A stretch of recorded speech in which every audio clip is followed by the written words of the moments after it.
Hello दोस्तों, कैसे हैं आप सब। आई होप अच्छे होंगे और प्रैक्टिस भी अच्छी चल रही होगी आप सबकी। तो आज हम जो सीरीज स्टार्ट किए थे एडवांस के प्रीवियस ईयर के क्वेश्चन, उसको हम कंटिन्यू रखेंगे। ठीक है, तो देखते हैं आज क्या है क्वेश्चंस आपके सामने। तो पहले मैं ये एक पिक्चर ये साइड में लगाया हूँ, इसको आप चेक देखिएगा। पॉज करके इसको, पहले 3 क्वेश्चंस की ये पिक्चर है, इसको सॉल्व करिएगा पॉज करके, उसके बाद आप मेरे सॉल्यूशन को देखिएगा। ठीक है, तो मैं कंटिन्यू करता हूँ, आप पॉज करके इसको अपने से सॉल्व कर सकते हैं। पहला जो सिंप्लीफिकेशन का क्वेश्चन है वो क्या कह रहा है, उसमें कह रहा है 0.125 इंटू 0.01, 0.01, ये एक ब्रैकेट में है। और ये डिवाइड किससे हो रहा है, ये डिवाइड हो रहा है 0.5 इंटू 0.0005 से। ठीक? वो अलग ब्रैकेट में 0.5 इंटू 0.005 से। ठीक है, अब इसको कैलकुलेट कैसे करना है। कई लोग तो कैलकुलेशन का क्या मतलब होता है, बस डिजिट देखा नहीं, शुरू हो गया मल्टीप्लाई डिवाइड करना। ठीक है, ब्रैकेट पहले ओपन करेंगे दोनों को, डिवाइड को बाद में नोटिस करेंगे। पहले ब्रैकेट ओपन करेंगे 0.125 0.001, 0.01। तो इसमें कई लोग क्या करेंगे, इसको मल्टीप्लाई करके 5 डिजिट के बाद जीरो लगा देंगे। ठीक है, हम वैसे ही करते हैं। 0.00125। ठीक है, ये एक ब्रैकेट हो गया। डिवाइड कह रहा है तो मतलब नीचे लिखना है हमें। अब ये क्या है, 0.5 इंटू 5 25।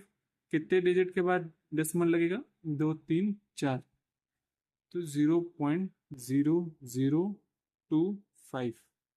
ठीक है, अब नोटिस क्या करना है, हमें डेसिमल को नोटिस करना है। डेसिमल कितने डिजिट के बाद कहाँ लगा है। ठीक है, ऊपर न्यूमरेटर में 5 डिजिट के बाद डेसिमल लगा है। मतलब अगर हम डेसिमल हटाते तो 10 की पावर क्या करते हैं, 10 की पावर -5 करेंगे। कोई भी डिजिट अगर 0.5 आपके सामने लिखा है, इसको हम डेसिमल हटाने के लिए क्या करेंगे, 5/10 करते हैं। तो इसका क्या मतलब होता है, 5 इंटू 10 की पावर -1। ठीक है, तो ये चीज करते हैं, तो इसको हम क्या लिख देंगे, 125 इंटू 10 की पावर -5। और नीचे क्या है, ये 25 इंटू 10 की पावर -4 है। ठीक है, तो यही चीज है, कुछ भी अलग नहीं है इसमें और इसमें। ठीक, ये क्या है, 25 से ऊपर का कैंसिल कर दिया, 5 टाइम्स जाएगा। 25 5 × 1 25। ये क्या है, इसमें अगर आप देखोगे तो 10 की पावर -5 और नीचे 10 की पावर -4। सर्ट्स एंड इंडिसेस में अगर आपने पढ़ा होगा तो ये क्या लिखा जाता है कि a⁴m/a⁴n अगर होता है तो क्या लिखते हैं, a⁴m−n। ये चीज में कोई अंतर हो तो कमेंट करना। बाकी ये चीज दोनों सेम है। इसमें आपको कोई डाउट हो तो आप एक बार कमेंट करके इसको पूछ लीजिएगा, और वीडियो लाइक किया करिए। वीडियो में कोई लाइक ही नहीं आता है, एक भी लाइक नहीं करते हैं आप लोग। ठीक है, तो ये 5 टाइम जाएगा। यहाँ पर क्या है, इसको आप लिखोगे 10 की पावर -5 माइनस टाइम्स ऑफ -4, ये हो जाएगा। ये क्या है, -1 है, 5 इंटू 10 की पावर -1, ये 5 इंटू 10 की पावर -1, ये क्या हो जाएगा, 0.5।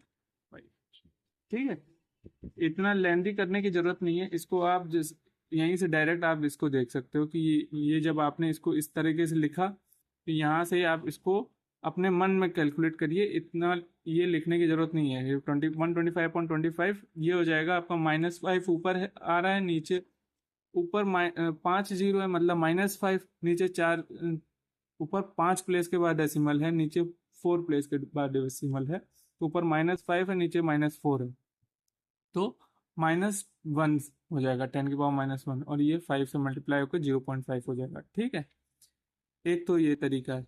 अगर दूसरा तरीका आप जानना चाहते हैं तो यहाँ पर आप क्या करना है, सिंपल सा मेथड है कि ये जो डेसिमल है इसको हटाया, नीचे 10 की पावर 5 लिखा, इसको हटाया, 10 की पावर 4 लिखा।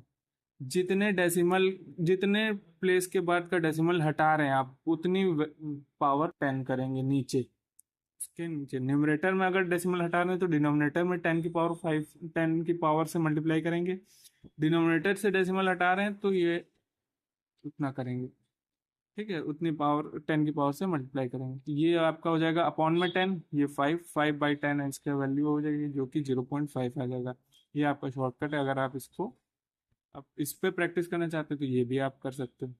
एक तरीका और भी है जो ज़्यादा बेटर आपको रिजल्ट दे, ज़्यादा आपके दिमाग में उस चीज़ को बैठा सके, तो वो भी आप कर सकते हो।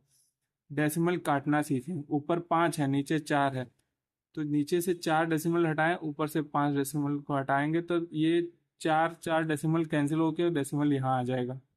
ठीक है, आपके सामने लिखा है 0.00125, 0.0025। ठीक, अब इसमें नीचे कितने डेसिमल है? 4, ऊपर कितने हैं? 5। तो 4 डेसिमल को हटाने के लिए ऊपर कितने डेसिमल शिफ्ट करेंगे? 4 डेसिमल शिफ्ट करेंगे तो ये डेसिमल यहाँ आ जाएगा, तो ये आपके सामने क्या लिखा है? 12.5/25 ही तो लिखा है, और ये क्या हो जाएगा? 0.5। ये यस आपका आंसर है। अगर ये आप इस पे प्रैक्टिस करना चाहते हैं, इस पे अगर हाथ सेट हो जाए तो बहुत बेहतरीन है, तो आपका टाइम काफ़ी ज़्यादा टाइम बच जाएगा इस मेथड्स के करने के अलावा के बजाय। ठीक है, ये मेथड थोड़ा सा लेंदी पड़ जाएगा, समझाने के लिए मैंने कर दिया, करने की ज़रूरत नहीं है।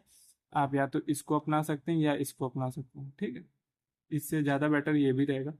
आप डेसिमल को शिफ्ट करिए, 4 प्लेस डेसिमल हटाना है तो 4 प्लेस तक डेसिमल शिफ्ट करिए, जो बचा 12.5/25, यह आपको आसानी से कैंसिल आउट करके 0.5 दे देगा आंसर। समझ में आ गया ये क्वेश्चन? अब नेक्स्ट क्वेश्चन पे आते हैं। नेक्स्ट क्वेश्चन क्या कह रहा है? इस क्वेश्चन सर्कल से रिलेटेड क्वेश्चन है। दो सर्कल हैं, दोनों 6 सेंटीमीटर का रेडियस कवर कर रहे हैं, तो आपका सर्कल जो है वो इंटरसेक्ट हो रहे हैं दोनों। ठीक है, अब क्या कंडीशन क्या है? कंडीशन ये है कि दोनों एक दूसरे के सेंटर से होके पास हो रहे हैं, तो हम सेंटर से पास करा देते हैं सर्कल को। सर्कल पे मत जाइएगा, आप बस क्वेश्चन समझिए, दोनों आपके सेंटर से पास हो रहे हैं। ये आपकी डिस्टेंस जो हो जाएगी 6 सेंटीमीटर। कॉमन कॉर्ड जो है आपका वो ये हो जाएगा। ठीक है, कॉमन कॉर्ड ये है, सीधा ही मान लो, हाथ से मैं खींच रहा हूँ।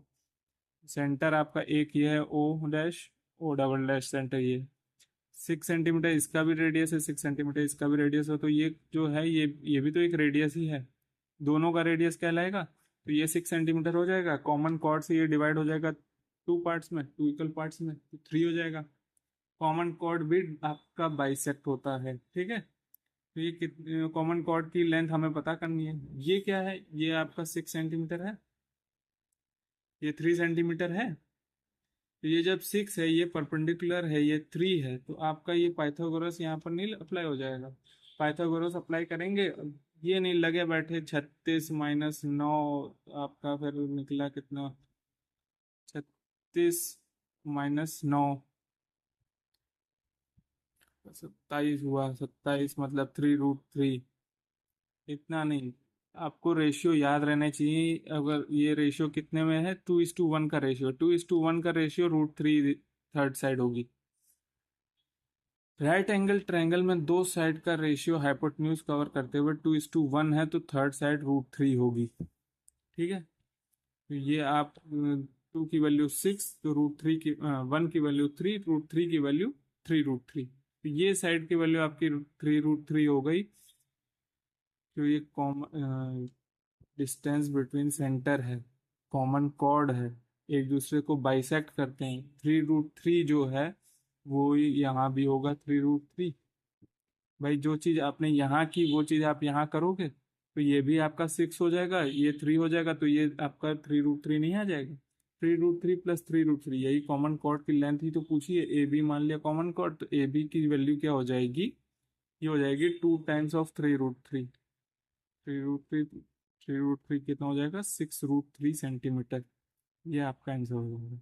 ये हमेशा ध्यान रखना, दो इक्वल सर्कल अगर एक दूसरे के सेंटर से पास हो रहे हैं, तो इसका मतलब ये है कि जो उनके बीच की डिस्टेंस होगी, उनके सेंटर के बीच की डिस्टेंस होगी, वो उनका रेडियस ही होगा। और दूसरी चीज, जो कॉमन कॉर्ड होता है वो उस डिस्टेंस से या उस लाइन से जो उन सेंटर्स को जोड़ रही हो, उससे वो बाइसेक्ट होंगे। ठीक है, तो आपका ये आपका 6√3 आंसर आ जाएगा। थर्ड क्वेश्चन देखिए, थर्ड क्वेश्चन में क्या कर रहा है? दो ट्रायंगल दे रखे हैं, एक आपका दे रखा है GST और एक दे रखा है FAX। ठीक है, दो ट्रायंगल दे रखे हैं जीएसटी और एफ एक्स, और दोनों का क्या दे रखा है, पेरीमीटर। पेरीमीटर आपको 48 और 36 दे रखा है।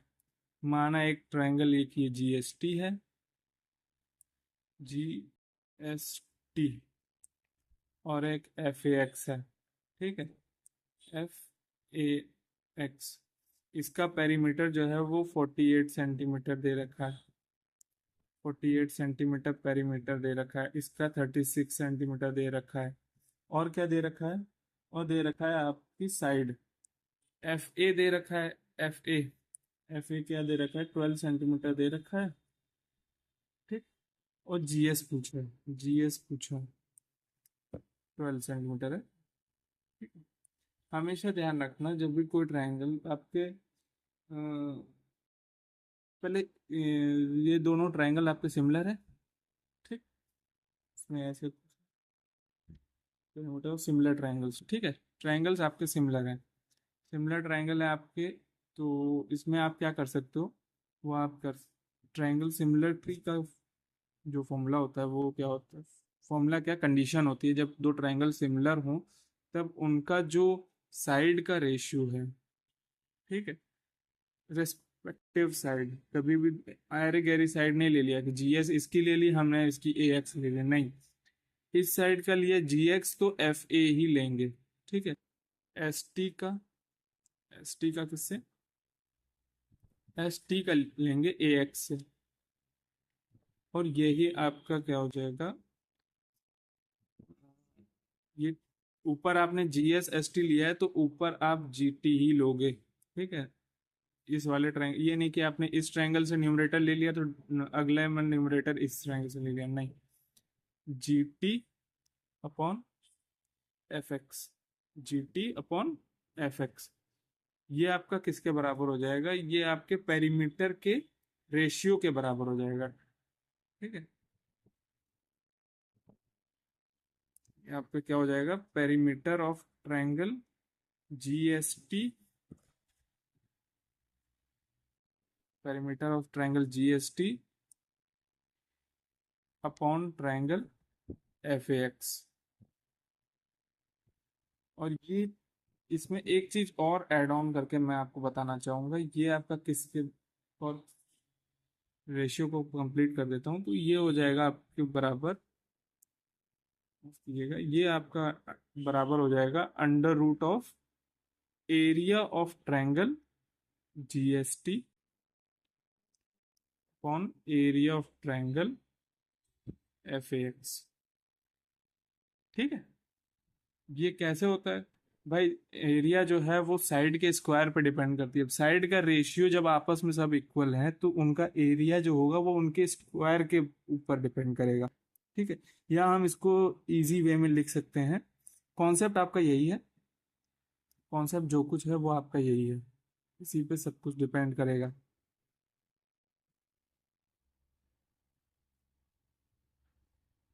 ठीक, तो क्वेश्चन जो आपको दे रखा है वो देख लीजिए, पेरीमीटर दोनों ट्रायंगल का, हमें क्या जीएस निकालना है, जीएस आपका पता करना है, एफ ए दे रखा है 12 सेंटीमीटर, और पेरीमीटर का रेशियो क्या है 48/36।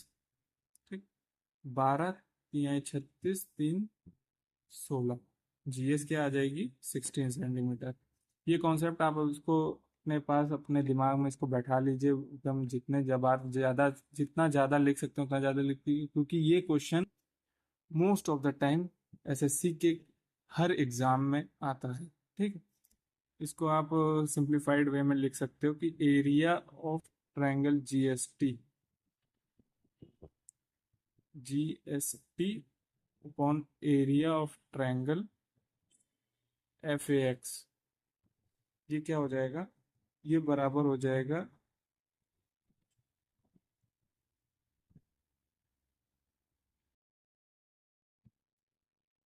जीएस अपॉन एफ ए का होल स्क्वायर बराबर एस टी अपॉन ए एक्स का होल स्क्वायर बराबर G T upon F x का होल स्क्वायर।